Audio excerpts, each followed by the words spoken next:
Hey, listeners, before we get started today, I want to give a quick shout out and word to our sponsor, our very first sponsor, Rapido Solutions Group. Danny Frisco and Roberto Icaza, two longtime friends of mine, guys I've known for 10 plus years, the CEO and COO respectively and co-founders of Rapido Solutions Group. These guys know what they're doing. I'm excited to be partnered with them to give you a little glimpse into their business. Rapido connects logistics and supply chain organizations in North America with the best nearshore talent to scale efficiently, operate on par with US-based teams, and deliver superior customer service. These guys work with businesses from all sides of the industry, 3PLs, carriers, logistics, software companies, whatever it may be. They'll build out a team and support whatever roles you need, whether it's customer, carrier sales support, back office, or tech services. These guys know logistics. They know people. It's what sets them apart in this industry. They're driven by an inside knowledge of how to recruit, hire, and train within the industry and a passion to build better solutions for success. In the current market conditions where everyone is trying to be more efficient, do more with less, nearshoring is the latest and greatest tactic that companies are deploying to do so, and Rapido is a tremendous solution for you. So check them out at gorapido.com, and thank you again for being a sponsor to our show, a great partner. We look forward to working with you. And to our listeners, that's it. Let's get the show on the road.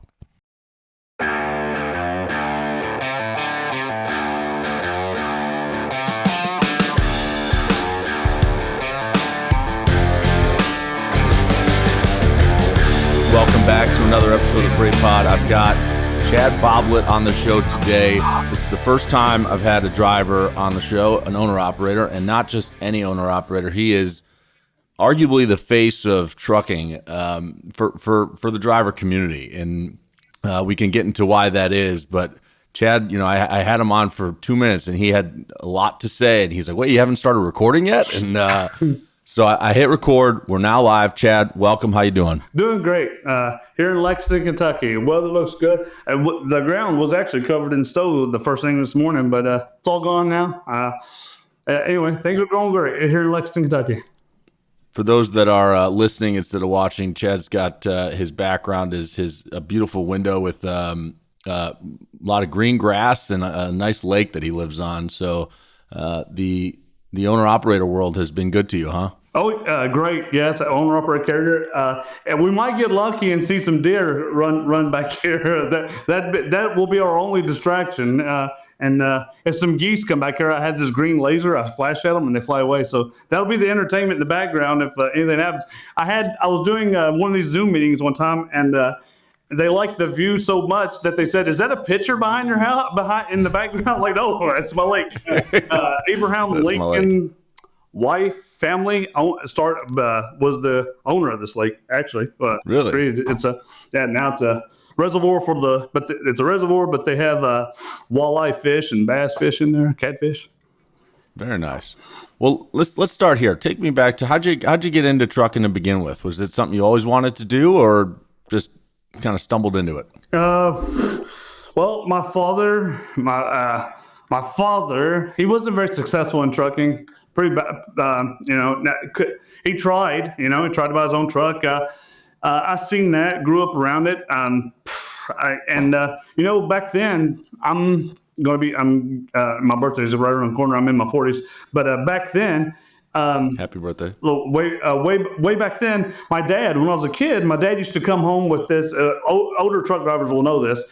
My dad would come home with what's called the truck paper. The website still exists, but back then it was a real paper, like the size of a Sunday paper, real thick paper and it just had all these classifieds of trucks to buy, and as a kid, I'd go through this paper because I knew my dad was in the market to buy a truck. And I mean, we're talking like 7 years old. And I'm going through this paper and I'm circling with a highlighter of these trucks that my dad should look at. And then the way I would educate myself, like, these are the trucks you need to buy. I went and circled through in there. And then, of course, being that young, I would circle the beautiful trucks and the trucks with the big sleeper. My dad one day gave me advice. It's probably the first advice he gave me that I kept with me all my life. Is he said, "Son, this really expensive, beautiful truck with a nice sleeper on it, it makes the same amount of money as I make with my cab over old piece of junk truck. And I'm like, damn, that's a different way of thinking about it. I need to think it like that. That's a pretty valuable life lesson right there. Yes, yes. So what stuck with me, and I've given that advice over and over and over to people, and people have repeated it. I'm like, and my dad's the one that gave that advice for my, I think if he had the tools that we have today, my dad probably would have been successful. And I mean, even when I started 13 years ago, 2011, when I started in 2011, it was hard then. I kind of envy these new guys that are getting into trucking because, man, you had so many great tools at your disposal to vet these brokers. You could shop the entire market. We didn't have that. They didn't have the internet, and the internet was just now coming out. DAT at one time was a TV screen in a truck stop, and that was the load board. Spot market was really about. The spot market was very feared for those guys. And even when I got into running the spot market, it was so many people said that's not how you make money in trucking is running the spot market. And so many people would say that that's just not the way. And so who was my first partnership that I partnered with was DAT. Because I was telling people, I'm like, This was when you started the Rate Per Mile Masters group. You're saying your first partnership, right at the very beginning, and we're hitting 11 years. My authority 13 years, and Rate Per Mile Masters March will be 11 years. And when you started, did you start as an owner operator, or you started as a company driver for another company? I skipped the whole. I'm glad you're asking that because that's a good part of my story. Yeah, I skipped the whole. It didn't make sense to me. Went from company driver. I was working as a company driver for another company. Got injured, messed up my knee really bad. Had to have neck surgery, knee surgery, and had to live on. Wait, how did that happen?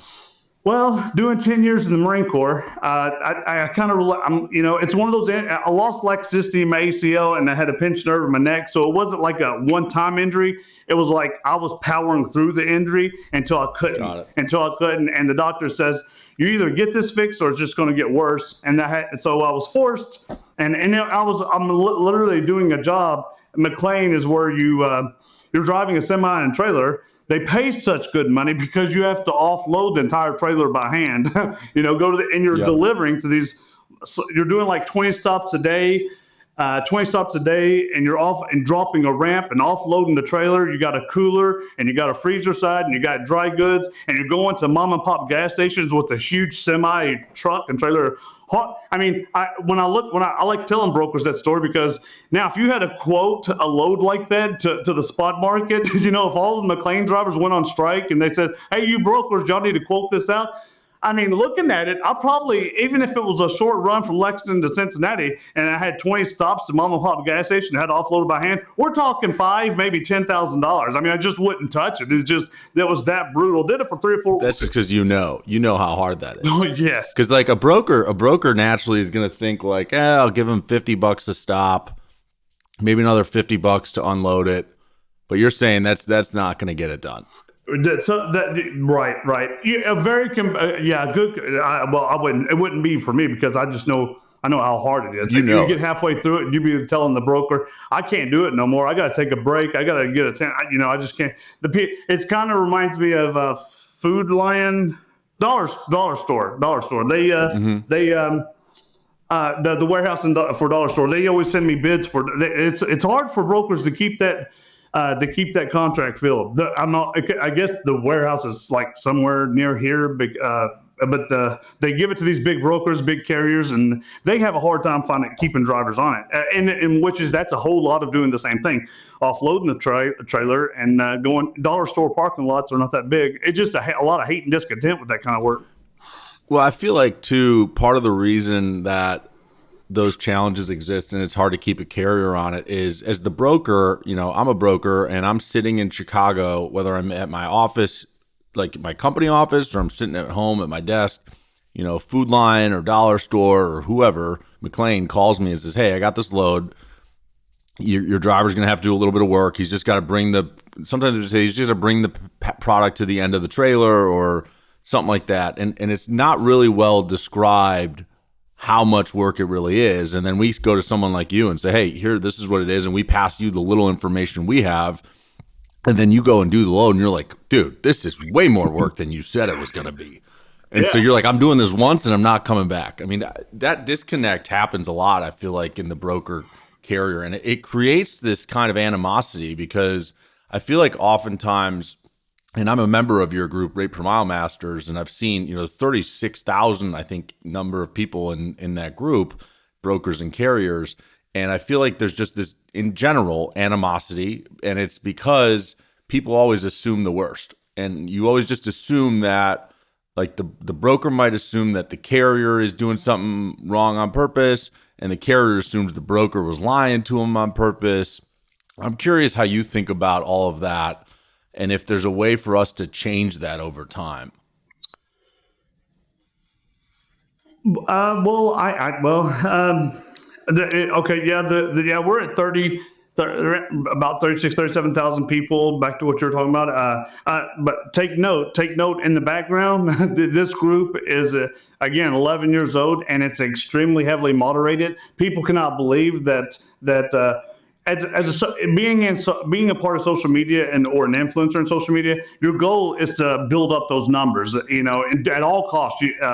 But I did the direct opposite with that group, and what I mean by that, at 2,000, it stopped telling me how many people I blocked because I didn't let them in because they didn't have a reason to be in my group, and plus I've literally for 11 years, every single post, every comment that has came to that group, I've read it and I've approved it and said it was good to go, and because it's my passion, that's what I really love doing, and I try my best to make sure that I get rid of a whole lot of comments when the carriers are speaking, when they speak when they speak of ignorance, I guess is a good word for it. Again, this is a place I try to create a community where this is where we're doing our networking. We want these people in here. We want the brokers in here because these are people who will save us, like happened telling you earlier. It happened 3 times yesterday. The market's picking up. We're going into Christmas, and we're all happy with Giddy because it's getting good. And when things like this happens, of course, more problems happen. But man, we had 3 brokers come in, high-level brokers come in and fix some huge problems. But anyway, so help me understand that. So somebody, so you told me before the show started recording that you noticed that the market's getting better because there's more activity in your group. There's more posting of issues, and more issues means that the brokers are getting more loads from shippers and they're going out to more carriers, and issues just naturally happen. But walk me through an example of like what you mean by someone posted a problem and a broker came in and solved it. Like what happened? It was a communication issue. Well, one's a pretty big one. C.H. Robinson. I like C.H. Robinson. C.H. Robinson is a very good broker. Again, I'm not aware of the new CEO, how he will turn out. But for C.H. Robinson has a great history of doing the right thing. And there was some miscommunication there between a carrier. A carrier was given a load from C.H. Robinson. The carrier has more than one truck, several trucks, but he had a problem with. I'm just phrasing it how I remember reading it. The carrier had a problem. The carrier had a problem with one of his trucks doing the load, so he switched out another truck because he's going to commit. You get the broker gave me the load, the carrier. Now it's my job to make it happen. And the carrier also told the broker, this is the truck and trailer that's going to be doing it. He had to swap it out. I guess he didn't give good information to Z.H. Robinson that he was doing this.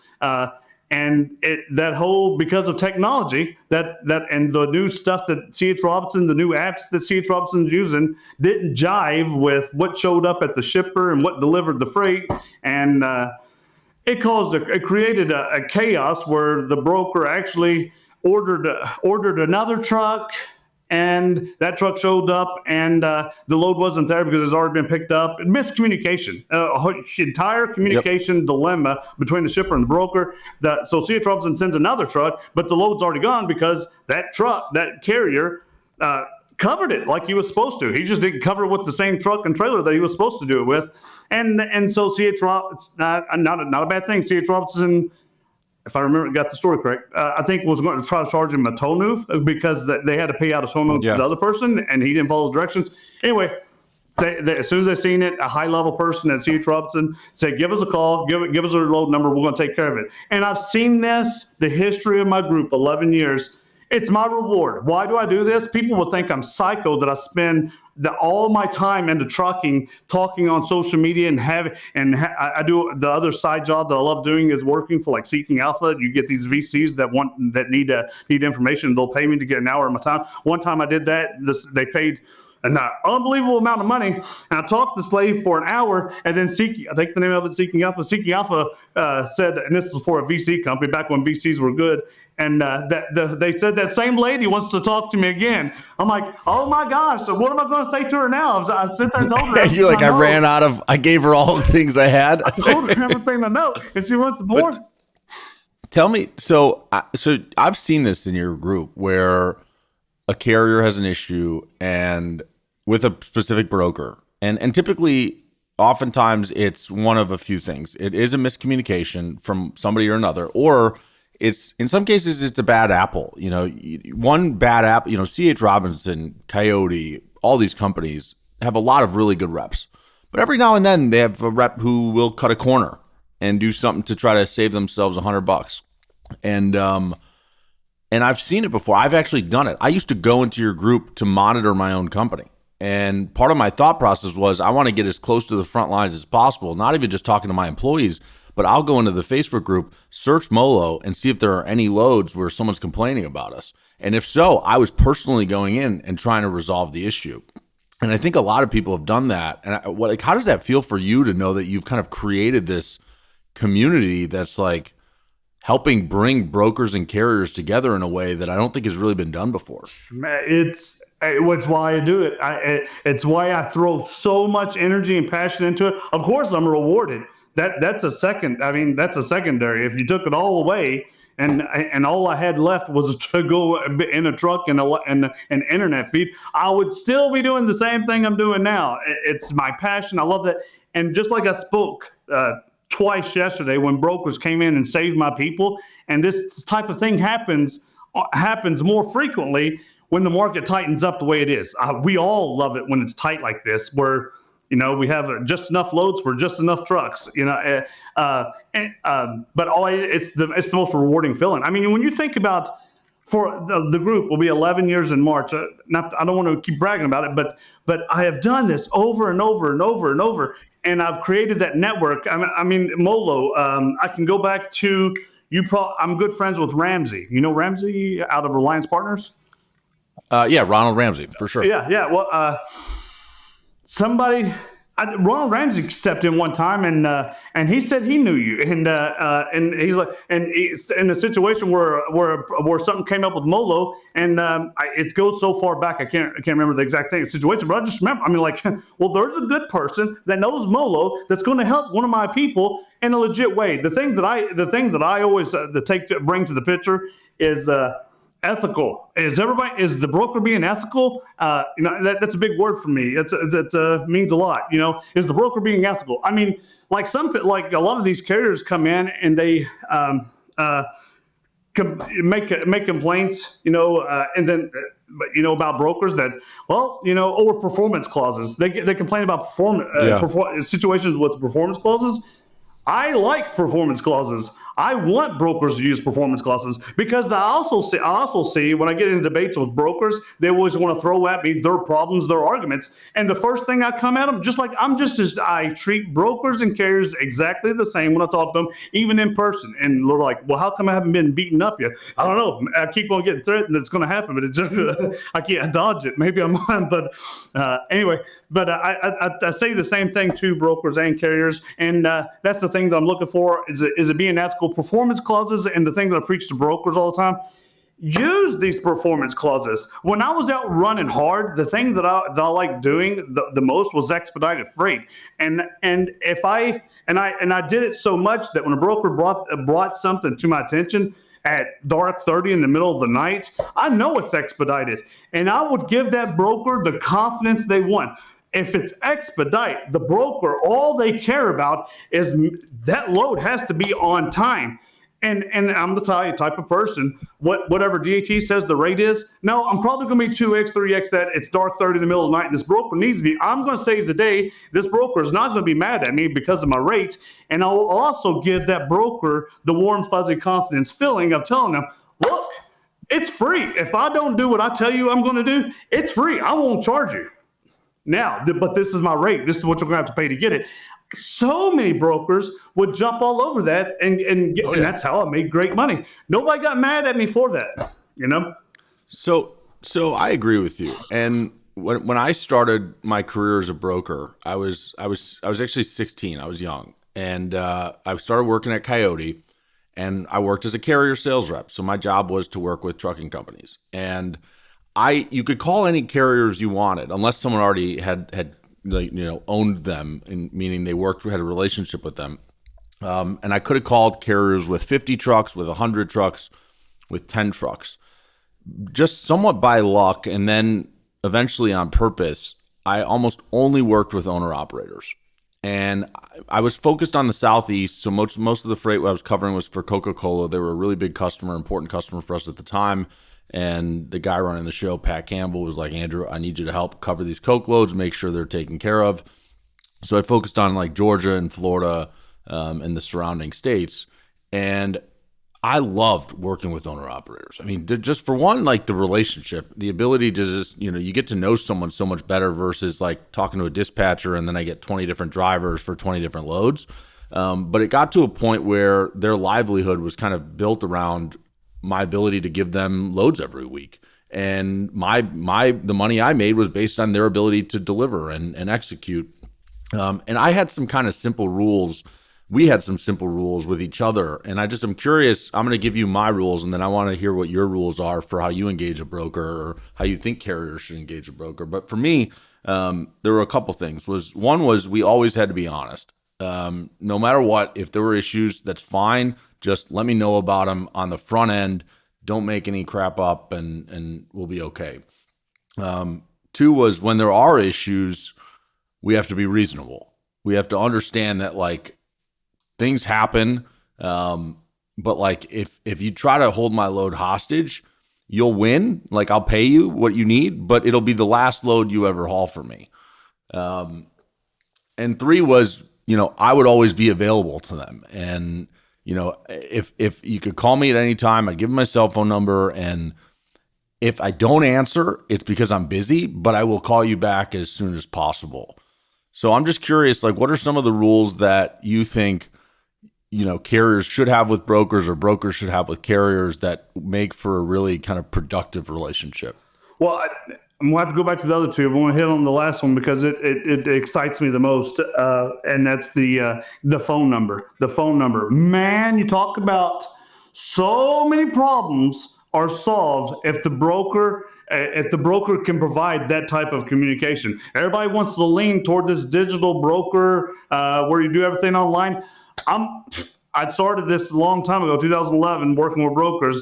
I'm still. I want to talk to you. If things, if you go read the first review that a broker wrote about me on DAT, Pete from Tadmore, what he says if you want peace at night, sleep at night, give it to Chad Boblett. I'm only going to call you if things are bad. But what I want in return is I need that confidence that I'm going to be able to get a hold of you. I'm going to be able to get a hold of you because, if I should be able to handle anything and everything that you give me. But if this is your customer, I'm representing your company and I'm in front of your customer. I need you to be able to get hold of it. So I mean, that whole cell phone, I preach that I give a lot of advice to brokers, but in the group, even though it's mostly made up of owner-operator carriers, because I know I have a pretty big following of brokers in there, and I like to give them that advice. It just gives so much more confidence if I have that direct line of communication where I can talk to you. That means so much to the carrier, so much grief and problems go away whenever I can be able to get the broker's going to explain to me what's going on and talk to me. Integrity, telling me straight up I would say, like you want the driver to tell you, hey, I got a blown tire, or I'm not feeling good, I'm sick today. They should have told you they had a flat tire. They don't want you to tell you their equipment's breaking down. They would rather tell you they're not feeling good. But so it would mean more to you if you just knew that okay, it's a flat tire. Yeah. To me, it's like I want to get to a point where we have a relationship where we know we can be honest with each other, because then you know that you can trust me and I know I can trust you. Like I had one of my owner operators, Peter Achukwu, who like I still have all my old numbers memorized. I could call any one of them today and I'm sure they do a favor for me. Just like if they called me, I would do a favor for them, and we haven't worked together in 10 years. But I remember I had him come speak to my company once, and he literally said, he's like, the thing I appreciated most was that you would tell me, you'd be honest no matter what. And if you had a Coke load that was a crappy load, like you weren't going to tell me that it was a first come first serve. And if you missed the appointment already, you weren't going to say it's first come first serve, you can show up anytime. You'd say, we missed the appointment, you're going to sit there for a while, but I'll pay a little extra, go sit there and please take care of it for me. And like when you can have that level of honesty, it just takes away any concern you have. Like it diminishes any of the worry or risk of like nefarious behavior that is often the case in this industry, where people just are constantly doubting each other and second guessing and not trusting. Yes, good communication, a broker asking those questions, and the carrier to reveal what their thoughts are goes a long ways. A good story that I told a broker once, he offered me great money, and I told the broker, man, that's really good money. I was going to Pennsylvania, and I told the broker, that's really good money.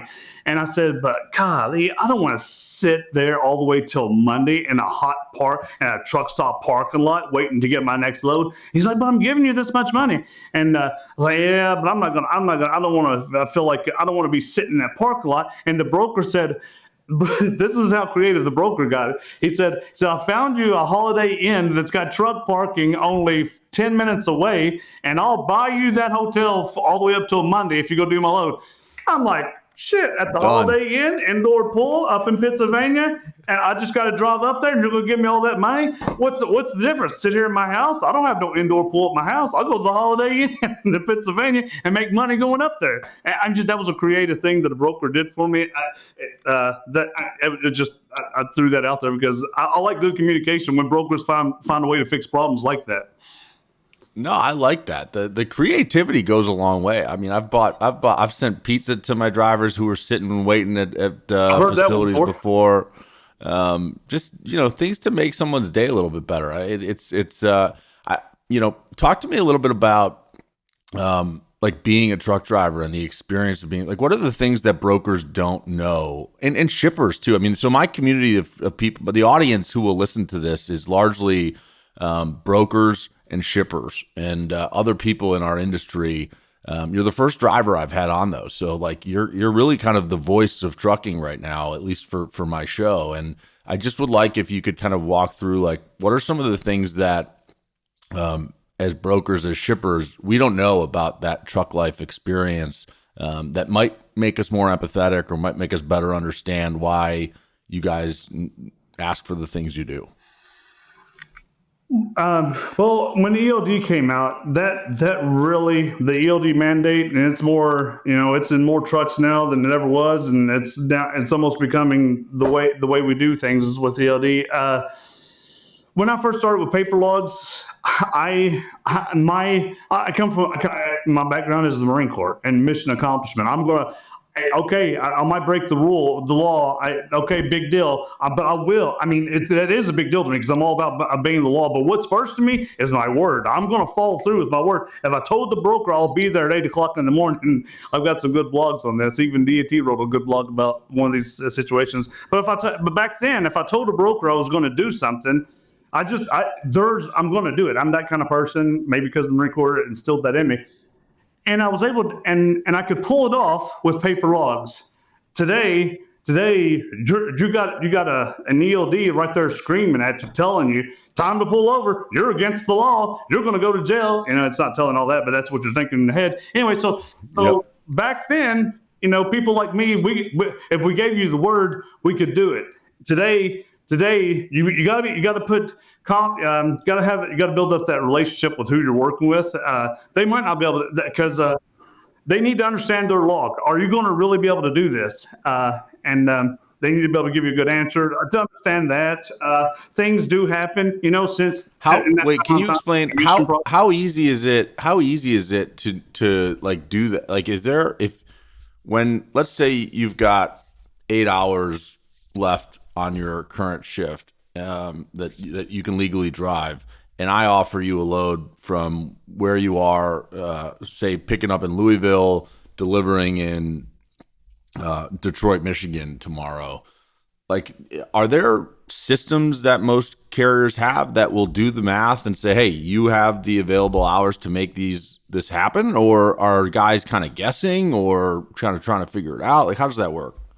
I see a lot of issues with that. I see, and you'll see my smart remark. I don't mean to be a smart person, a smart acting person whenever I talk to these carriers, but I'm trying to tell them in a very, I use that thing to shake their core to get them to understand. But what you're saying, some of these guys, that's another big problem brokers and carriers have. The carrier will be offered a load that they really want. Maybe it's that load that's going to take them home and it's a Friday.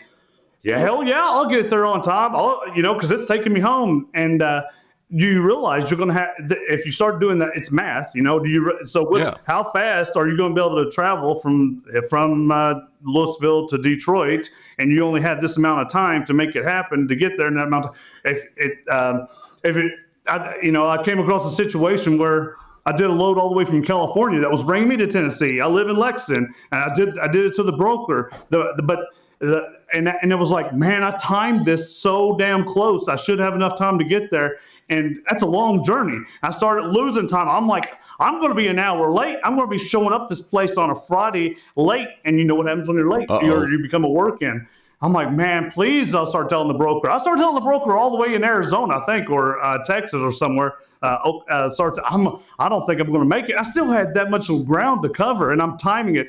I'm jacking up the speed limit. I'm like, maybe I can go at 7 miles per hour. Maybe I can go 72. Maybe I can go 73.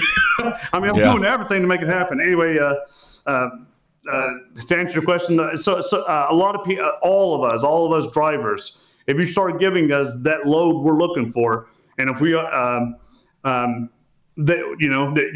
think it's important for the broker to understand. There's a little risk. You're saying the broker should understand if the carrier can make it or not.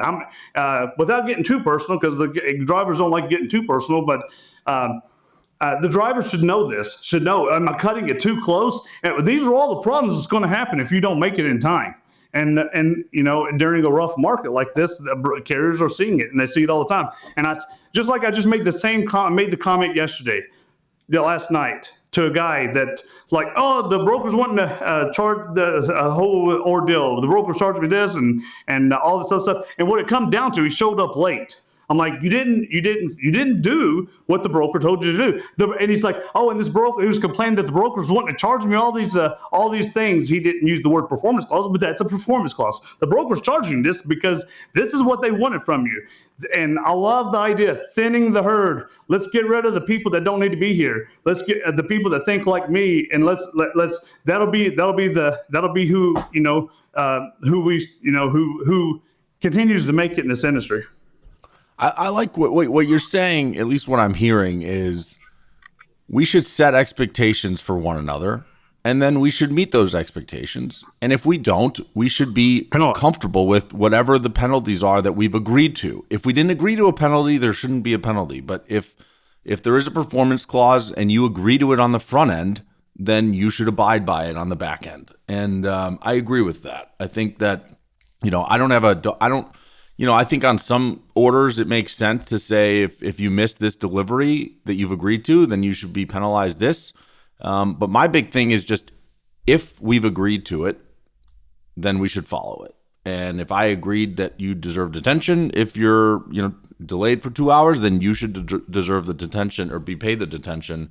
And I think that the industry could use a little thinning of the herd. I mean, that's just a problem on both sides. There are brokers who are bad. There are carriers who are bad, and you talk about like in a slow market, it's the carriers who you see tend to lie a little bit more because, you know, they Really? want that perfect load going back to their house, right? Yes. And you know, I used to move a lot of frozen seafood out of Londonderry, New Hampshire, and I delivered it all over the Midwest, you know, Chicago, even down south of Florida, stuff like that. And reefer loads out of the East Coast, like they're not easy to find any time of year. I mean, it's just it's a hot commodity. People want the freight if they can get it. But Londonderry is about 45 miles from Boston, and this facility closed at 3 p.m. And these drivers would say that they're going to be empty at, you know, 12, 1 o'clock, and then they got to drive through 2-3 hours of Boston traffic, and they would lie. In the soft market, they would say, oh, no, I'll be empty in the morning and I'll make it, just because they know there's not that many other loads for them that they can take. On the flip side, when the market's really hot, it's the brokers who start lying. It's the brokers who start saying like, yeah, you can pick up any time because they've already missed the appointment. Code word. Those are code words. Bro, you can get up any time. You've already another code. I didn't mean to interrupt you, but another code word. You're good. Uses. I've done this several times with brokers. I won't be able to do it. That's a good load, but I won't be able to do it because I won't be able to show up there at 3. And so many times, countless. Often the broker wants me bad enough. They'll say, oh, we'll get you in. We'll call the shipper and make sure you get in. That means you're going to make me a work-in. I know those stories. I've been doing this too long. My dad said, you're just like me. You're going to learn things the hard way. And that stuck with me. So whenever things happen to me in a bad way, I remembered, I don't want to do what Dad told me. You learn things the hard way. I'm going to learn it once, and that's going to stick with me. I know what that shipper does. I know what those words when a broker says that. Oh, yeah, the money sounds good. But nope, I'm not going to be a work-in. And I immediately respond with the whole detention thing. This is my detention rate if they don't. And Yep. Usually and that's the thing that the reason why I talk, brokers give me a lot of, come at me pretty good whenever I talk about detention. But it's, detention, it's not, brokers don't want to pay detention, and the carrier really don't want to get a paid detention. Years ago, this was like the whole $50 thing after 2 hours, where that rate comes from. It's like the broker really doesn't want to have to be put in a situation, and the carrier doesn't want to either. But here's a little bit of a compensation to make things better. But the thing that I learned over my years of driving is to bring it up and ask the broker if you're concerned about it, because that brings out the truth in the broker. It's like I do contracts with these other groups and people, startups that I'm working with, and hey, before the conversation starts, we need to be talking about what happens with the detention, and that just brings out so much honesty with the broker when you bring up detention. Oh, you'll be loaded within an hour. Yeah, I could pay detention after 2 hours because the broker knows the shipper or the broker knows the receiver. And I really, this industry is so much is fixed with communication. Like whenever, just throw something out there, another story I like telling, Amazon's right down the road. When Amazon got kicked off here in Lexington, I made so much money off of brokers that were doing Amazon and off of truck order not used. And the reason why I made so much money from it is because every time a broker would call me and give me an Amazon load, I did power only. That's the thing that I love talking about, and that's where I made a lot of money. But whenever a broker would call me up, I got this power only at Amazon. Can you do it for us? I'm like, yes, this is my rate. But I'm also going to charge $500 if for whatever reason I give you 1 hour when I show up. If they don't give me this trailer and you can't figure out the problem, I want $500. Brokers left and right would say, yeah, I'll do it, absolutely, because they're giving me this load. It was just such a notorious problem that I could make $500 every time brokers. And I told them, no, we communicated this. You said you would give it to me, and all I had to do was sit there an hour. And I told the reason why I made it $500 because I knew Amazon was going to do this. They were so backwards at the very beginning. They're a whole lot more efficient now. Yeah, that makes sense. Well, talk to me about like the rising costs of being an owner operator. It seems like every day the cost of doing business goes up. And in this market, rates have not really gone up with that. And like, what kind of advice do you give to people that want to get into being an owner operator, start their own business? Like, does it still make financial sense, or like with insurance where it is? Like, talk to me just about that experience and like how to navigate that as a potential or want to.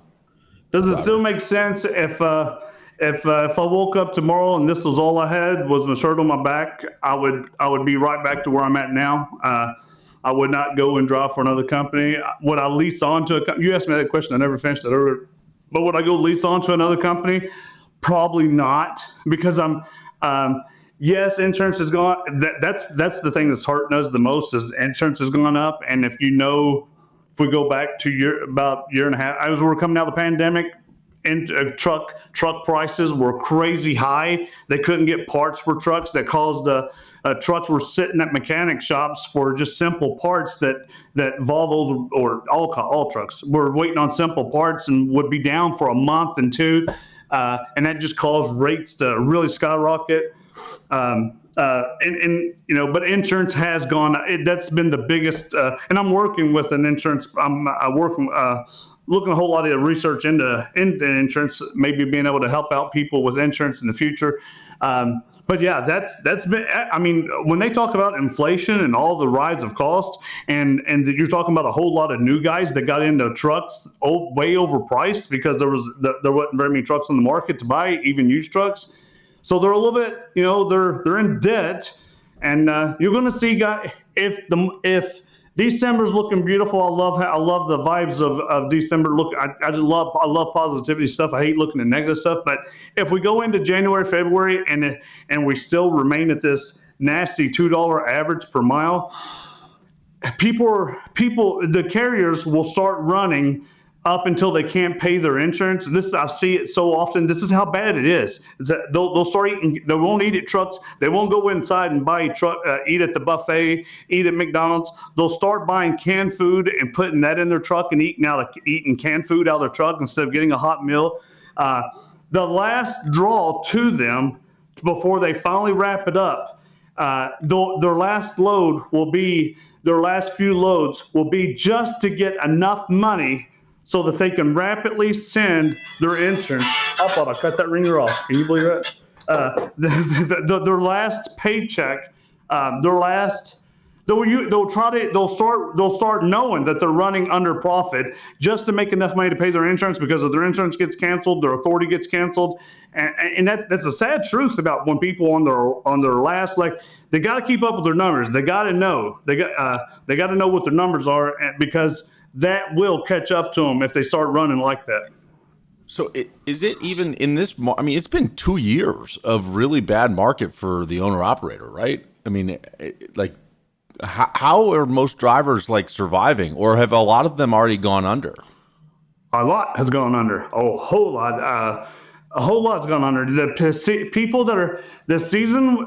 Yeah. Well, let's put a positive spin to that. The guys that are still with us right now, there's never been that I can think of another time in history where this group of carriers that you have now that has made it to this point has ever been through such torment of low rates of having to scrap for every damn profit they can get. That's why I'm so, I love seeing the positivity that just happened with the market this past week, seeing those numbers the past 2 weeks. But yeah, these are some strong guys that we're here with us now. They've been through a mess. The ones that have made it through, how did they make it through? Was it they were smart enough not to spend when in 2022 they were making money hand over fist, and they said, I'm going to keep this money, and I know if it's this good now, something bad's coming? Yes. The people that are with us, they're probably a majority of them is going to be seasoned guys that's been through this, that put away money for when the wintertime, when it gets bad, but a lot of them will put money away for 3-6 months so they can cover the fixed costs. You just said 2 years. So now you're starting to get into the seasoned guys that's been around for a long time, where it's starting to put a hurt on them, where they feel like they need to park their truck and go actually drive for somebody else that has a contract work and do dedicated work like that. I have two different ways of making money during the spot market. You've been in this long enough. It goes up and down. It's a roller coaster. Whenever it's down like this, I tell guys, and it's the opposite of what other people say, but I tell people your best way to make it during downtimes like this is to work with only 3 brokers. Find 3 brokers and work with them only and make that really good relationship. Because once you do that with that broker, they'll continue to give you good work.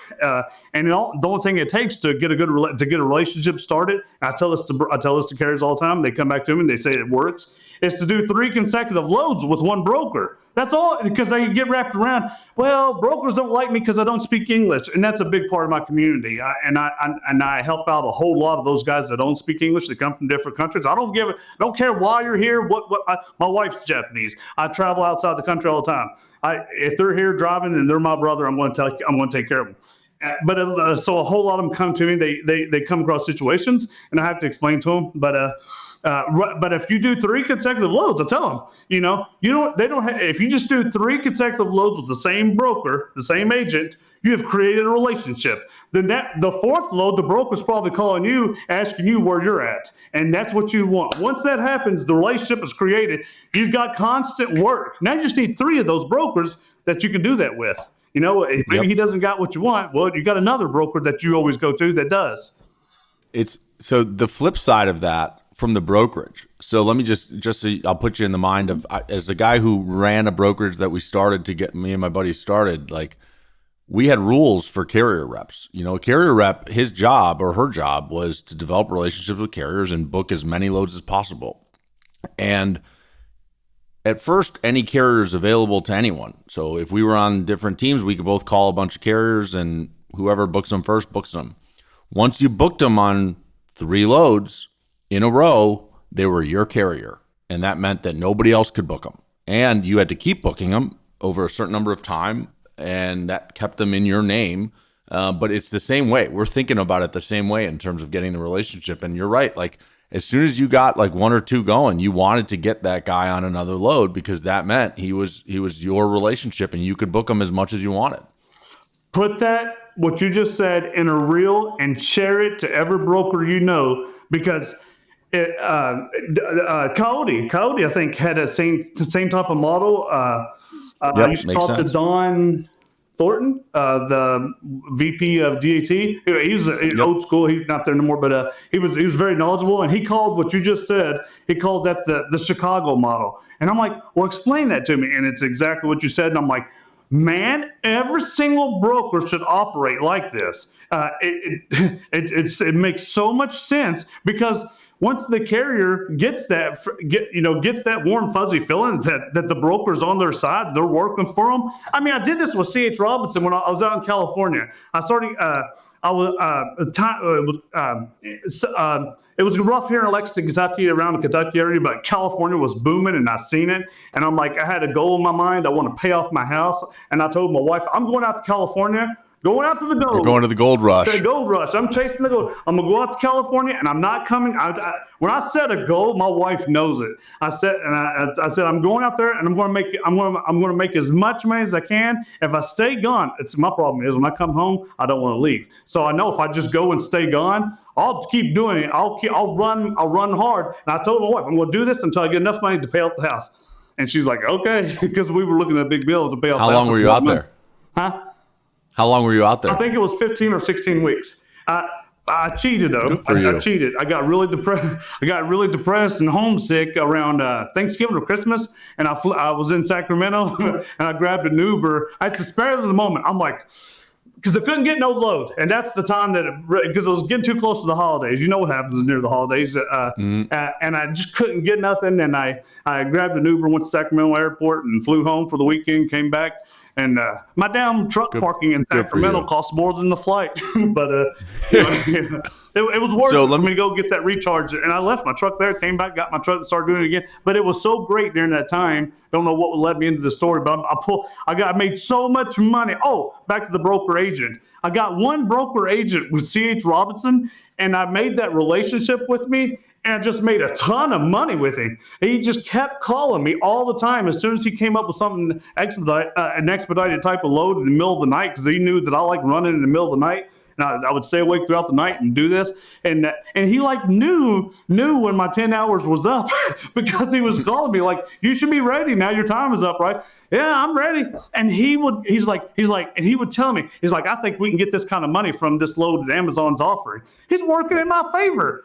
Of course he's getting a percent, but that's what you want. That's why we use brokers. It's called cheating. I was just on the conversation with someone else the other day, another meeting, and I said I'm different. A lot of these guys, they want to work with direct shippers and stuff. Not me, never have. I've tried it a few times.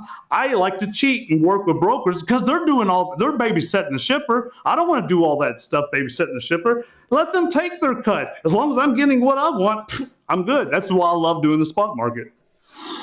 It's a beautiful thing when a good broker finds a good owner operator. Oh, it is. Then they just make magic happen. Because I just love your story. I love hearing it. And I love hearing, I don't know, all the drivers I used to work with, we were like best friends. I would go down to Atlanta and have dinner with them and go to their house and meet their families. And it's just, once you hear that, you hear about what they're trying to do, you hear their goals. Someone tells you, hey, I am driving out to California and I'm not going home to my wife until I can pay off my house. That would motivate me. That would make me want to find you good loads. And then when I know that I'm making money on these loads too, like I'm getting paid, you're getting paid, we're all getting paid, and you're paying off your house, like that's magic. Yes. I give a speech at Matt's every year, and I try to include that in every one of my speeches. It's called going the extra mile. I try to include that because it means that. That's what got me there. That's what helped me out. How did I pay off my house? Well, I went and did stuff like that. And then, it prepares you for the winter. I mean, and during the rough times like we're in now, that means so much more. Now, what's your broker audience? I do say things that your broker audience probably doesn't like. But when the market flips. Like what? When the market flips, I know this because brokers will start, chiming in when I say stuff like this. But whenever the market flips the other way, we're getting ready to go into Christmas, I start doing some crazy stuff. But it's all in good nature, and I've taught the other guys to do it. And it's 3 days before Christmas. I'll put in the comments, and I wish we need a better way so that we could communicate with load boards using those comments. But I'll tell them in the comments, hey, it's Christmas. Here I am. I'll go anywhere and haul anything, but this is my $5,000, $10,000, $7,000 rate that you have to pay me. And it's drastic numbers when I do that. But I taught other people to do it. And the guys that do reefer, they took up on it. And Shane Ferris out of Missouri, he did it. And he's had to leave Christmas and go to these loads because he's posted that in the comments. I mean, listen, it's transparent, it's honest, it's upfront. You're setting an expectation that if someone needs a load moved over Christmas, you're happy to do it. It's just, this is the price. I would rather you do that than not put it in the notes. And then I call you and you're like, oh, it's 10 grand. And I'm like, well, I didn't need to call you because I wasn't going to pay that. But somebody is going to have to move a load. That's the beauty of this industry. There's always somebody who's got to move a load, and there's always somebody who can take it. It's, can you make those two match up and make that magic happen? I mean, it's always possible. There's always a way to make it work. So I did a YouTube video. Go look it up sometime. It's called Doing the 3 O'Clock Hustle. You might have to include my name or you'll get some old 70s band playing music. But if you Google my name, Doing the 3 O'Clock Hustle, I have a fancy lady that repeat what I tell. I paid for it. It was on Fiverr. It was kind of cool. But she goes into talking exactly how I talk about doing the 3 o'clock hustle. 3 o'clock hustle, you know what that is. I'm waiting till 3 o'clock. I know I'm in a market where there's more loads because I read this data. I'm in a market that's got more loads than trucks. I see all the trucks, they leave. I'm the last truck sitting in the truck stop. I now post my truck. You're calling me now because I'm the only person here. I know why you're calling me. This is the 3 o'clock hustle. This is when the real big money's made. Are you empty now? Brokers ask. Yeah, I'm empty. Yep. I'm ready Are to you go. empty now? That's when the first question. This is a lesson for. I guess we're going to give brokers a secret we shouldn't be giving them. But as a driver, if the first question someone asks when they call a driver is, "Are you empty now?" nothing else matters. The price is yours, whatever you want to charge. Yeah, I know this. I know this. I've lived it. I breathed it. I just. So have I. I've been the guy. I've been the "Are you empty now?" And if the answer was yes, I was not letting you off the phone without taking my load. The price didn't matter. I've seen those times. I've seen those times many times. Man, this is such a fun conversation with you. I don't get to talk to brokers that often. I think they're intimidated, but I mean, they try to talk nice. I'm a nice guy. I'm equal. You're honest. Yeah, Listen, I'm honest. Here's the thing, because the 3 o'clock hustle, it's not a guarantee. It's a bet. You're making a bet on yourself, and sometimes it doesn't pay off. Sometimes the phone doesn't ring, and you spend the night without a load. Like it doesn't always work, and that's the game. I mean, that's how this works. It makes it fun. Oh, it does. Hey, and I'm hard on myself when it doesn't work. I am so hard. It's only happened to me a few times. Usually, I can play it out. No, Dallas, Texas is tricky. I've seen it in Dallas, Texas once, and I'm like, I know. There's so many more loads than there are trucks. They should be giving me these rates that I'm throwing at them. And this lady calls me. She has automotive parts. She has so many of these automotive parts that has to go. And I'm like, and I try to tell them right at the beginning, yes, I'll do it. This is my rate. And this is like one of those situations, like right now, the situation we're in now. Brokers are shocked at what carriers are going to start naming the price, because they've had a long history where, hey, why are these carriers acting like this? Because they know, because some of these guys that are following the trend, they know they're in high demand.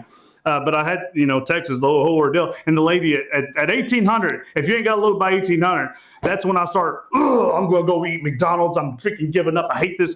Get the call from the broker I talked to all that morning. And, you call me at 6 o'clock?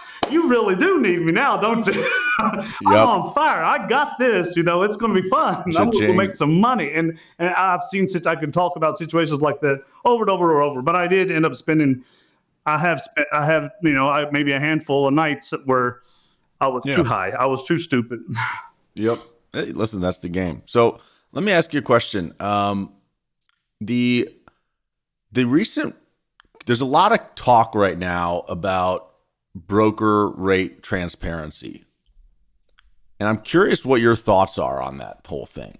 Should that be required, or... No, it should be required. I mean, let's stick with that one. You can ask me more about it. That is a hot topic a lot of people's talking about. A lot of my carriers are so for it, and I'm trying to educate them. Look at the pros and cons of it. What are the pros and cons of it? The pro is, I guess you could say, that it's good for the shipper. The shipper might like it. The consumer might like it. But why would they like it? Because it's going to lower the price. It's going to lower the price that the shipper is going to give the broker to work with. I want that broker to make as much money as they possibly can, and that means they because a lot of times the brokers, they work with people that with carriers that only use brokers for backhauls. So you're able to sometimes to being a broker, that's a good thing, though, because if you can make a whole lot of money there with that backhaul guy, then when I come along and you have more money to give me, it's like redistribution of wealth, right? Or your redistribution from those cheap guys that have dedicated customers to us guys that run the spot market all the time. This will cut away from that. You're not going to have enough money to redistribute to people like me that run the spot market all the time. It just, I love Bitcoin because it's numbers. It makes sense. This makes sense to me. If you give transparency like that. I know I would use it to my ability to lower rates as well. There's a dedicated shipper that does plastic bottles in Nicholasville, and they literally take them to Jim Beam factory that's right on the other side of town. If I try to bid on it. I used to all the time, not anymore. I used to try to bid on that every year because I can have several trailers over there already preloaded, and where they go to, I could have trailers over there. It would just be a money-making operation, especially with me living here in Lexington. If I knew what the broker was, what would I do? Absolutely, I would cut that broker out. I would say, yeah, well, this is my bid. I know what you all are doing it for. And everybody else that wants that same shipment will do the same thing. that's that's not the game I want to play. The big money is made. Yeah, I'm against it because I know the outcome, and you know how I like to run the spot market.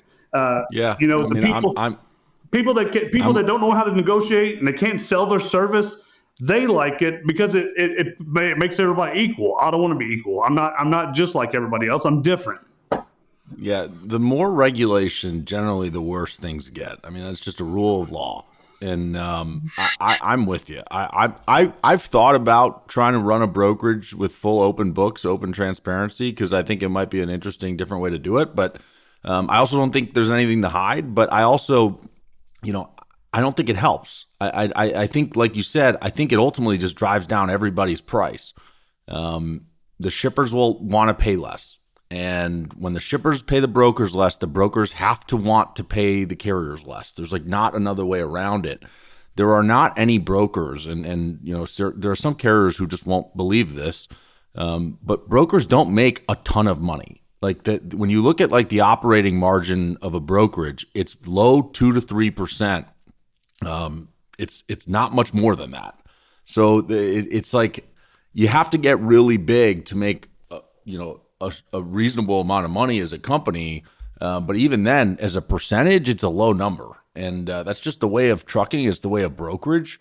You make it up in volume and doing a lot of work, but if we keep hammering down prices, it's not good. It doesn't get better for the driver. If I was a broker, well, I'm going to disagree with you on that whole model that you thought of. I'm disagreeing with that model. Brokers don't that's broke.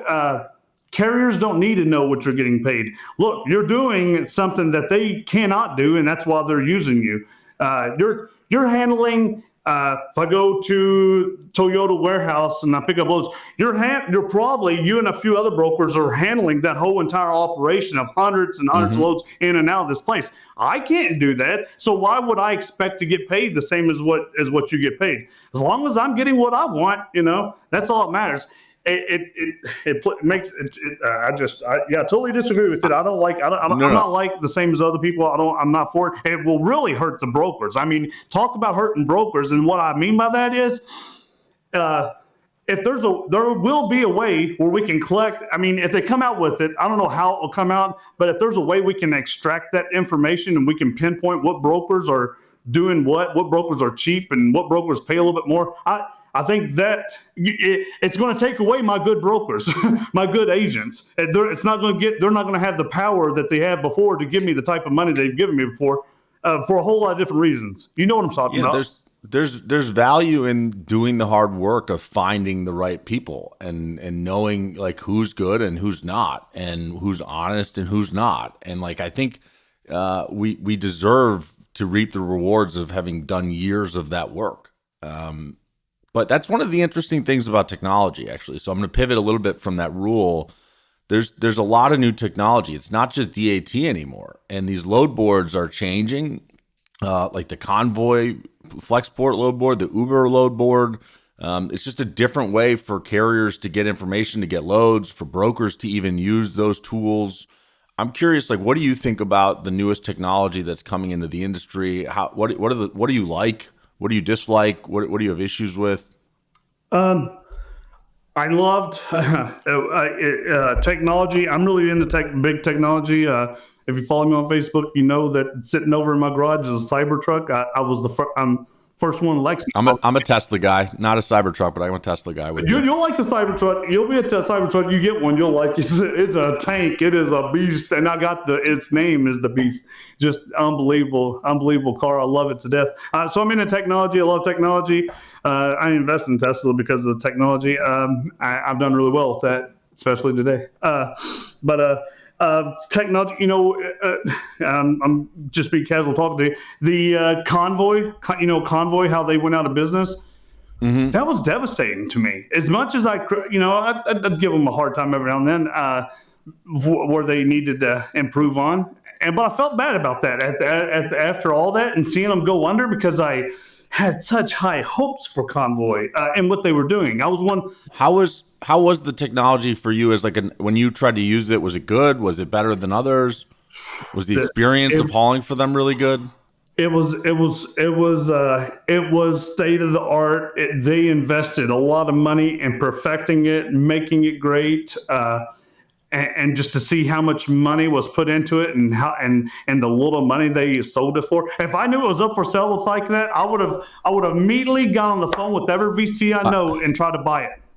Yeah, I That would have made just me interviewed. millions. I would have made that. I would have.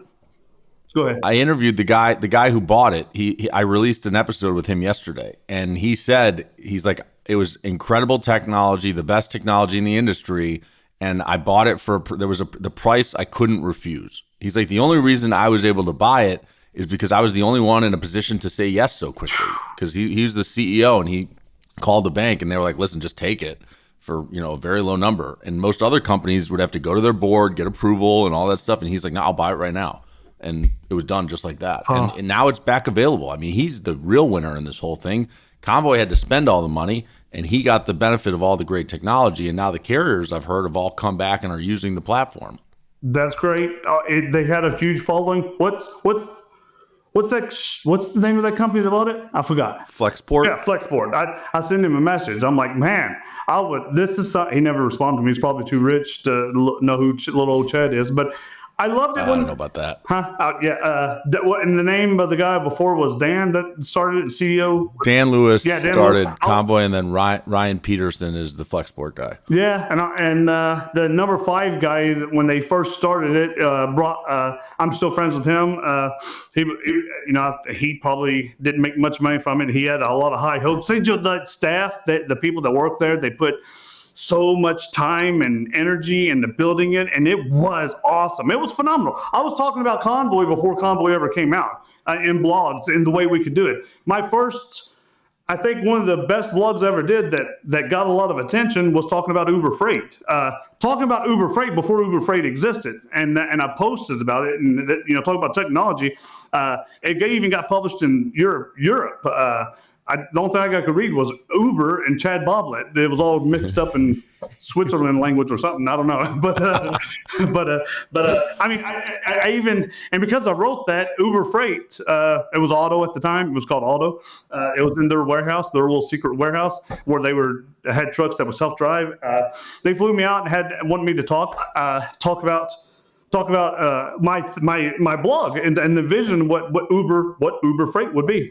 And it was a cool place. It was like lunchtime. You want a beer? They had a keg in the office and a bunch of computer guys and dogs walking around. I mean, it's just a really cool setup.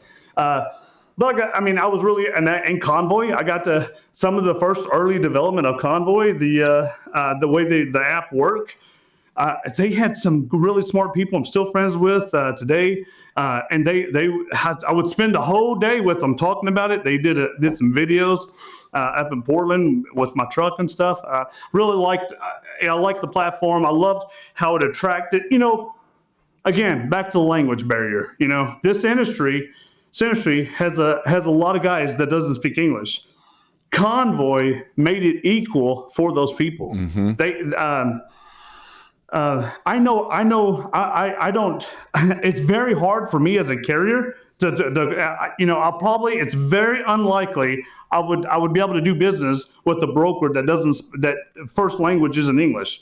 Unless they say, oh, there's C. Robson. Okay, let me work with you. Let me try to make sure we understand each other. That's what I'm trying to get at.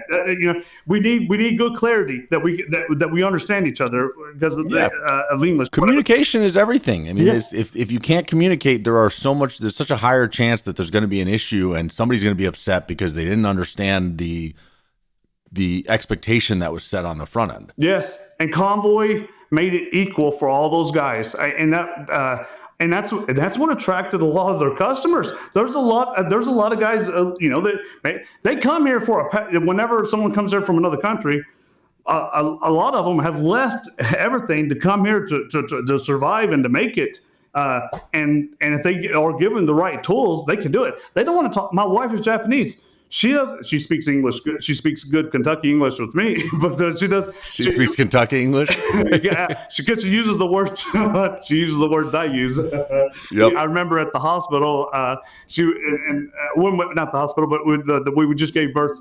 She just had a baby, and And I use the word shit. I don't want to use it. And I would say, you should take it. And my wife started using that word, and she's not the kind of Japanese lady. She would start using the same word. I'm like, Megumi, you can't use that word.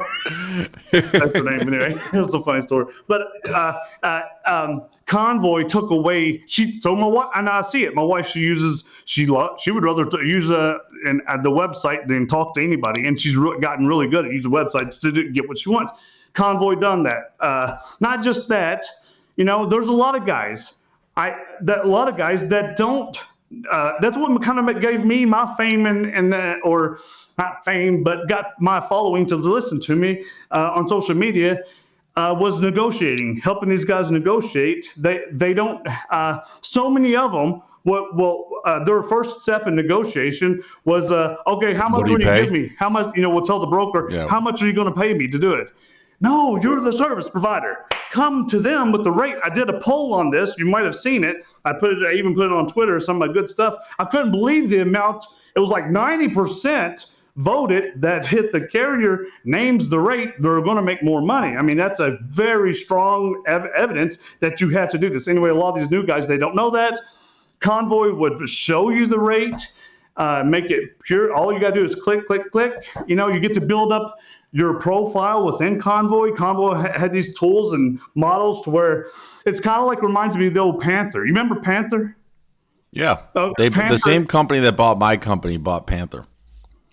Oh yeah, yep. I did a real good. I did a good blog about back to C.H. Robinson, the CEO. I did a good blog of who I thought was going to be the next CEO of C.H. Robinson, and he kind of ties into the Panther because he was Andy Clark.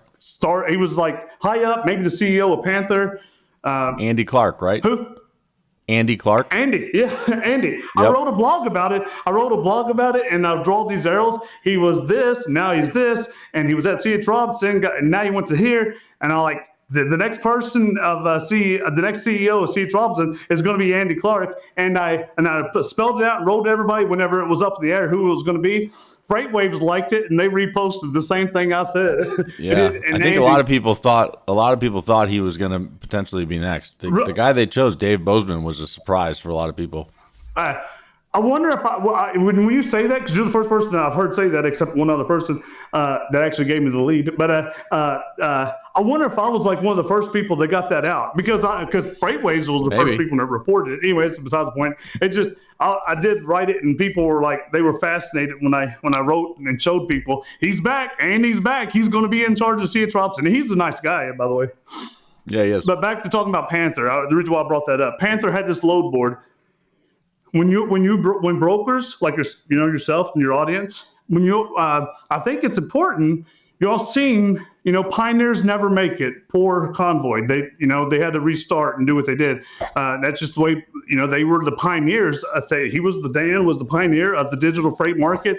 But I think it's important for brokers to think in the future, somehow or another, and back to Panther. What did Panther do? Their website was so generic, but I was addicted to their website. What made me addicted to their generic website is the status that it would give me. If I remember correctly, I think a tier 3, tier 2, tier 1 carrier. They would give you these tier levels of what kind of carrier was, and that you could put a bid on a load. And their loads always paid until they got bought by whatever damn company owns them now. I mean, they went to hell after that. But I mean, I probably shouldn't say that. You might want to, but I mean, Panther, the same company that bought my company and then fired me. So.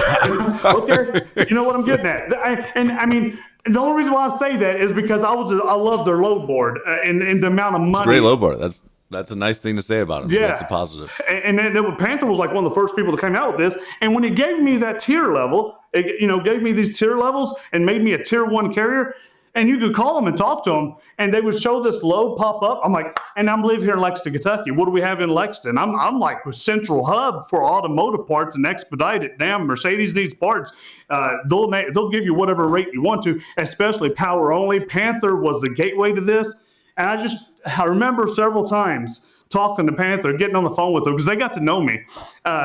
I love being that type of person that gets rewarded and makes more money from it, because I'm going to do my damn job. I'm going to, if I tell you I'm going to do something, I'm going to do it. And anyway, I called Panther up, and they're like, yeah, your rate's higher, but you're probably going to get it because you're a tier 1, and the other people that's got their bids in are tier 2s and tier 3s.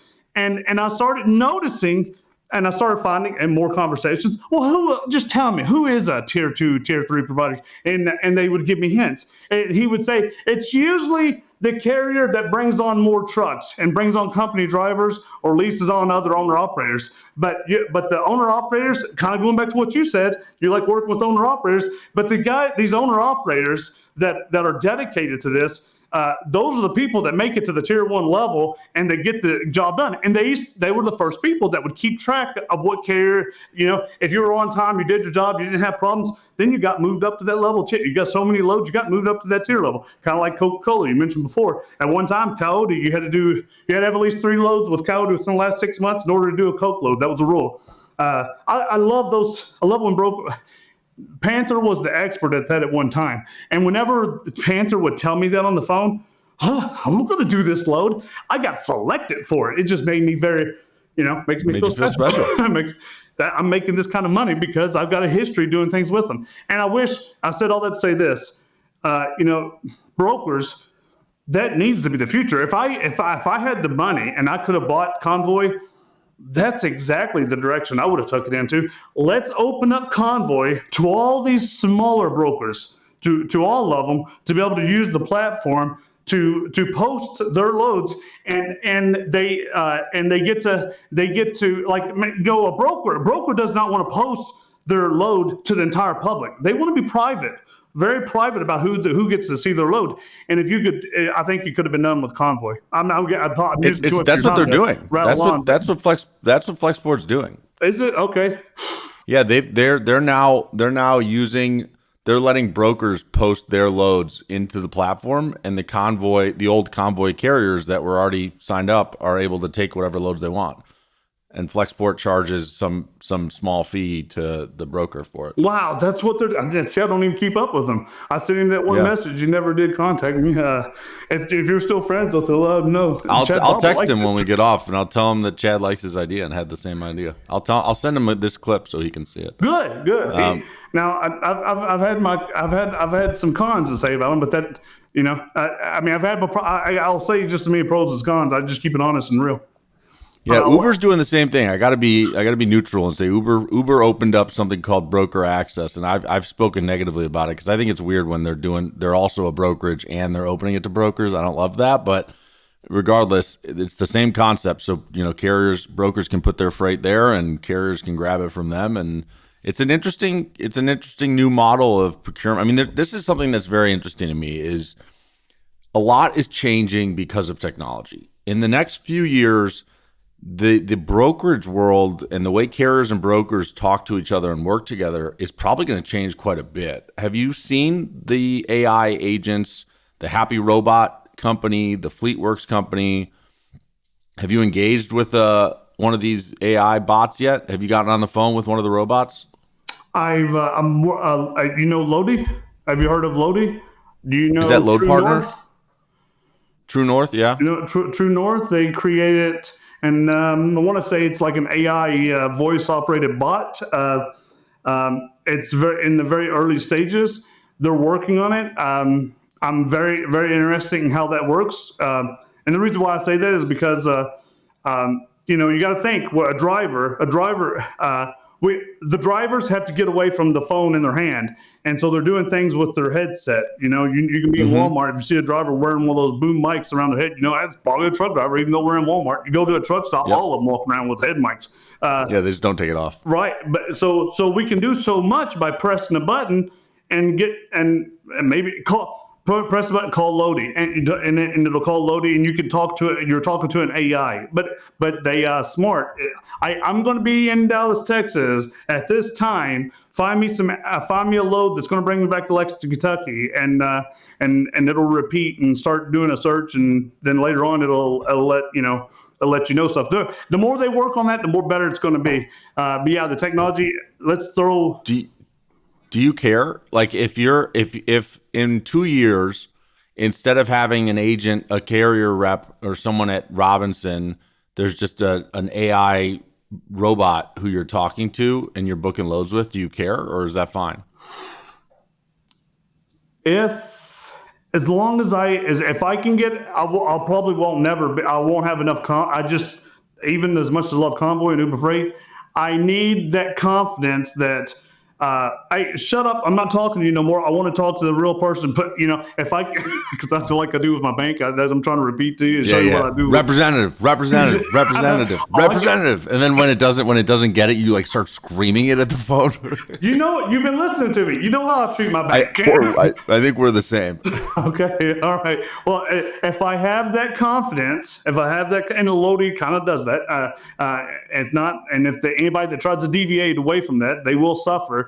I'm old school. I pick up on what a broker says. Broker and I've done it. I mean, you got to think thousands and thousands of conversations I've had with brokers. I've picked up on conversations. I know when a broker says something, it's first come, first serve. Yeah, it means you're probably not going to pay attention. So let's go into talking about detention.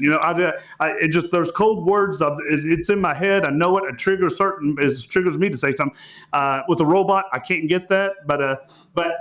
And maybe I don't need it. But if I feel safe as long as there's a capability. Hey, just go ahead and have a representative call me. I got some more questions. I mean, I think AI and. You can't just turn on AI and say it's going to work. There's going to have to be some transition. And Convoy did that at the very beginning. I don't know what they did toward the end.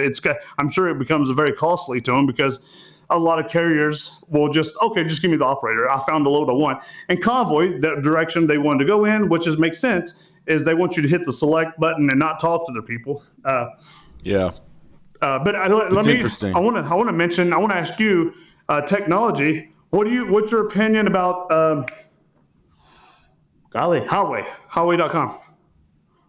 I've always been a fan of Highway. I've never been on the other side of it though. So I'm not sure from a carrier's perspective, but from a broker's perspective, it's a better tool than they've had available in the past. I'm curious what your thoughts are. Yeah, it's incredible.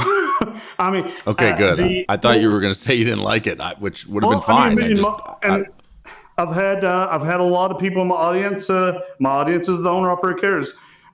They do come across problems with it. What kind of problems?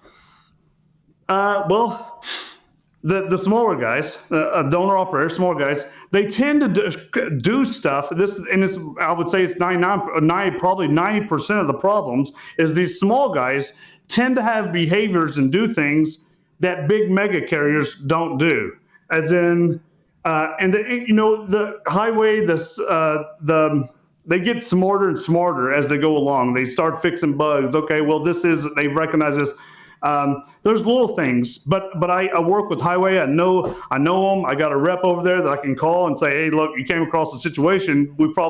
I'm looking for equal. I've taken tests, and my personality is not give or taker. I'm an equal type of person. I've read this book, Stand Out. I think it made me take a test, and it does match who I am. I just want things to be equal, and I've came across, like, for instance, something as simple as this carrier does not have a first name, which is. Most people was born with the first name, but this guy was not given a first name because he's a refugee. He was a refugee, and first name is like unknown. But in North Carolina, they didn't put unknown. And those people not given, first name not given. But North Carolina issued him a license with just the last name, and I'm like, and I had to,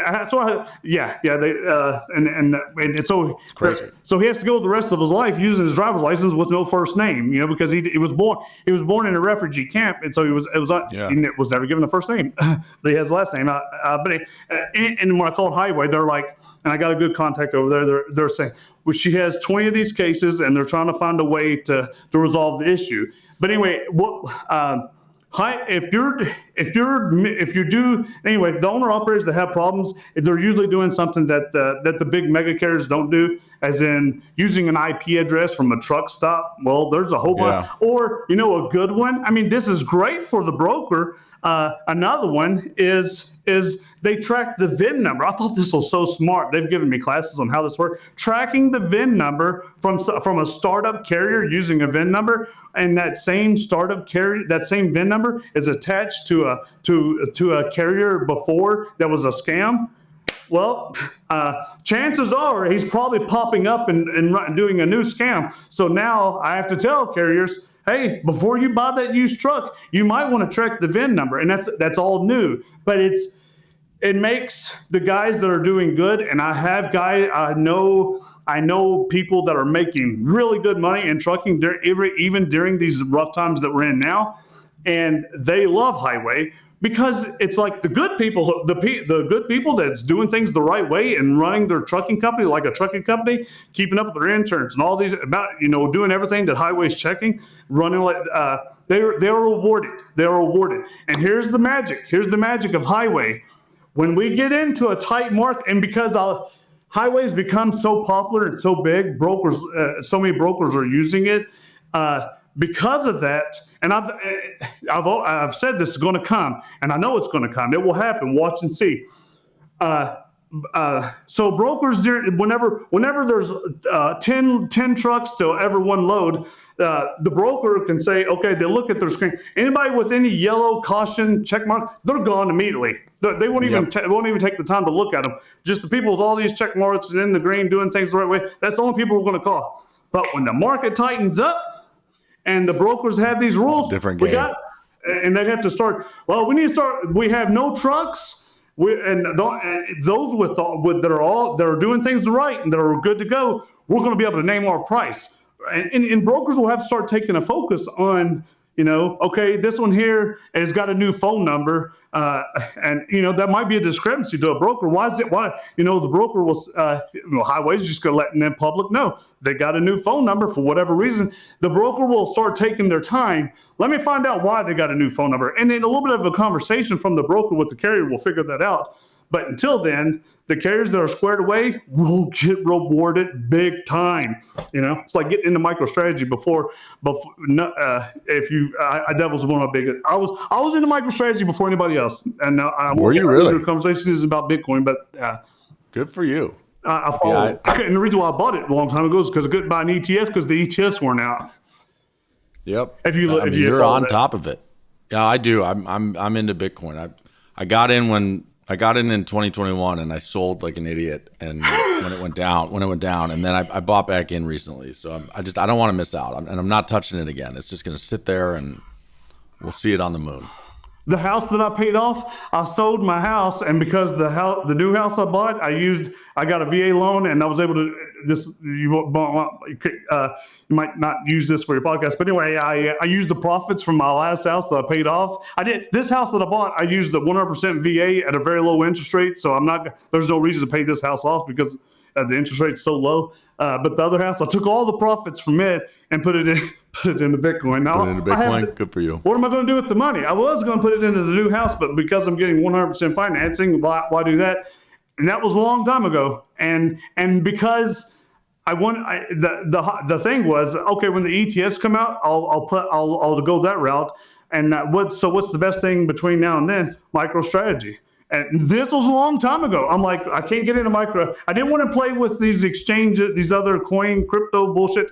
Yeah. I wanted to be into something that's 100%, as close to 100%. Anyway, go look at the performance of MicroStrategy. You'll know. I've listened. I see it every day. So you're doing good. I get why you can stay at home right now and enjoy the soft market from your couch instead of on the road. The only other investment that I have is Tesla, those that's done well too.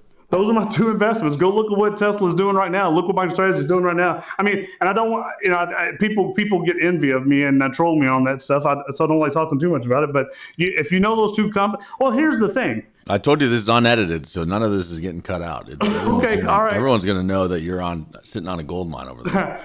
Well, yes, and I'm grateful for that. I need to be very grateful. Gratitude. You always need to be thinking that way. You've worked your ass off from 10 years in the Marine Corps to 13 years now on the road. I think you deserve a good win like that. So man, I appreciate that from my heart. That makes me feel really good, and I really felt good seeing that activity. It gets boring whenever the market's dead. and my group had to come up with ways to keep people active, talk about different stuff, and it's been dead for so long. I mean, that's why I'm kind of excited now as my group starts getting active and people start seeing the rewards of being in my group. You know, the 3 brokers coming in and saving the day. That's huge. Brokers need to do more of that communication. I have a huge audience of brokers, but so many of them don't say nothing at all. Man, these guys are eager to learn from brokers. Get in there and communicate with them. I think Pete in Tadmore Logistics, he's very active in the group. He doesn't really do a whole lot to have to look for carriers because he's built so many good relationships in the group of carriers that he trusts. Yeah. Well, I'm going to start posting my episodes in there. There you go. Absolutely. I will let you. I would promote it. But if you think about Tesla, why did I buy the Cybertruck? Well, I'm so much into Tesla. Because I see the future of trucking will be FSD and it will be electric. That's what my car. And it's coming from him. Yes, that will absolutely, no doubt, will happen. I don't even drive my car no more. I literally pull out of the garage and I hit the FSD mode, the button, and it drives me to the gym. It drives me to the Costco. It drives me across town, and I get to do other things. I wouldn't buy a car that doesn't have FSD. The electric truck thing is going to be interesting because there's not enough energy today to power all the trucks that they would need to make this work. But the FSD is 100% a thing. I mean, I'm very curious. This is going to be an interesting industry in 20 years where autonomous driving, autonomous trucks goes. I don't know what that's going to look like. Well, what do you think? My prediction, you can come out and correct me if I'm wrong. I know the electric truck. I mean, well, think about it. The brokers, they have to compete with the mega carriers.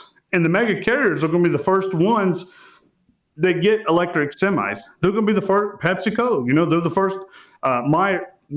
Myers, these are the people that are getting the first electric trucks.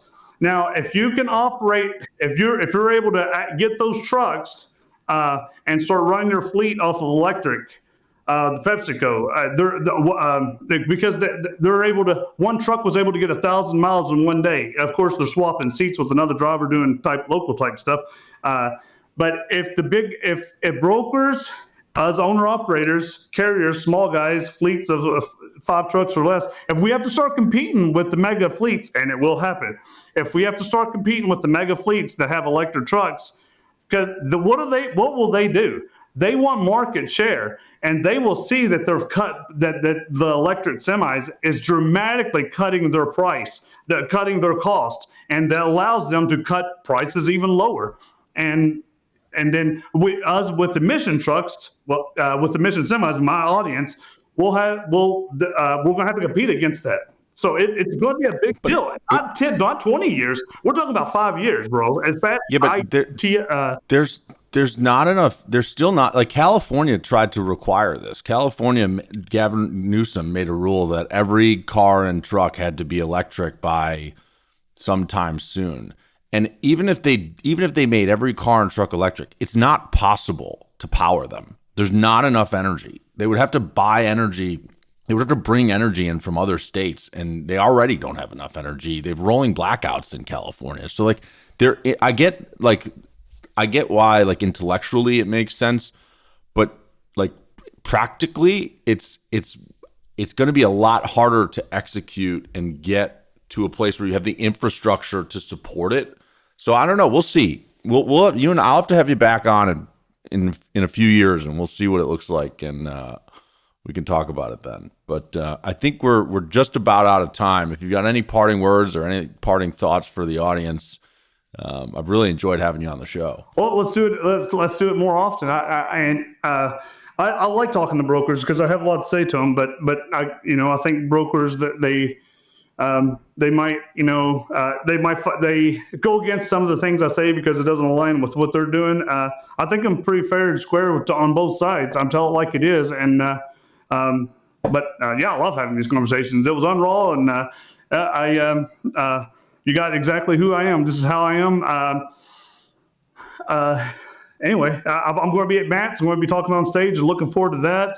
I'm doing another project where we're going to be doing something with veterans and trucking. I'm working on some ideas and VC type startup that's going to be working with veterans. I'd like to be a voice to those guys as well, coming out of the service, getting into trucking. It's kind of like what I did. You know, your first question was why didn't I do like everybody else and go lease on to someone? Well, I seen it at a very early age. I was completely broke whenever I had that injury, lost everything. I went from I worked for McLean, had great money, bought a nice house up the road, had a beautiful Japanese wife and 2 newborn children. And this injury, I told my wife, I just can't unload these trailers the more. The injury was too much. Had to send my wife and kids to Japan. Lost. I got them back. But if I don't, I eventually got them back. I had to put my house up for sale. I moved into a pay per week motel type place where prostitutes and drugs were in and out. And I was going to physical therapy every day. And I was living on short-term disability. And I'm like, man, I went from being on top of the world. The Marine Corps didn't teach me nothing. That's all I knew of my adult life was the Marine Corps. The Marine Corps taught me nothing. Let me finish that. Marine Corps taught me nothing about money. Taught you the value of your word. Okay, there. They didn't. They didn't teach me. I almost left that word out. Yeah, it taught me a whole lot, but they didn't teach me nothing about money. They just don't. That's not their thing, teaching you about money. And I just do work hard, and make money, and labor work. But anyway, after going from that and living in this motel, going to physical therapy up and down this road over here behind me, going to physical therapy, going back to my room and on crutches, neck brace, knee brace, all this crazy stuff. Anyway, it got to where the short-term disability was running out, and I didn't have no money at all to make this fast. I'm going to talk fast, and I've said it many times, but everybody likes this story. Now you're going to talk fast. You've been talking fast the whole time. People aren't even going to have to do the 2 times speed because you talk at 2 times speed. This is what happens when you get me excited. I hope my face doesn't get red because when I get excited, it's been red. It's been red, baby. You're good. Oh my gosh! See how I am? I got that type of energy. So going from this, lost everything. I'm like miserable. I'm depressed, man. I had this beautiful wife and kids and everything, and Fendi G35 sold down to nothing. Going back and forth to physical short-term disability. They called me up and said your short-term disability. You have to be terminated from McLean. We can't bring you back because you've been out of work for so long, and your short-term disability runs out at the end of next month or whatever. And I'm like, well, I got to go back to work. I've lost everything, but I haven't lost my CDL. I still have a CDL. I still know how to drive a truck. I've always wanted to own my own truck.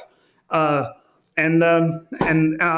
I'll go ask the banks, how do I get money? I need the money. I've got good credit. I've always had good credit because it's back to who I am. I follow through with what I'll say. If I take a loan, I'm going to pay it off. So I've always had good credit, but the banks wouldn't give me money to buy a truck because I've never owned a truck. I'm like, well, this sucks, but you gave me this piece of paper that says a coupon to where you're going to give me this type of interest rate if I buy a Humvee. I just want $35,000. Anyway, applied for no banks is giving me a loan. Applied for a bunch of credit cards. You know, you get those credit card offers that says 0% interest. I hacked the system. When I say I hacked the system, I'm like, I will get these credit cards. I'm going to apply for every one of them. They keep on sending it to me. I went to my storage unit. Because that's where I was putting all my mail. And I was just scared to throw away the credit card offers in case somebody else would take it or whatever. So I'll just put it in a shoebox and put it in my storage unit. I went to that storage and I got this in the middle of the night. Went to the storage unit, grabbed all those envelopes with credit card offers. Which one offered 0% for a year? The rest of them throw away. I'm going to apply for these credit cards. Sent it off. They came back, and I had like a total of $35,000. So a little bit more than $35,000. And why did I skip out on leasing to someone else? The exact reason is because I said, well, who does everybody lease onto? Landstar. And I looked at Landstar. They're going to take 35%. You can only work with Landstar brokers. Like, dang, it must, that's pretty rough, Then I came across an advertisement for DAT. You get this DAT load board and you only pay $35, and you can work with any broker you want. well, what's the catch here? This is how new I was to all this. I didn't know nothing.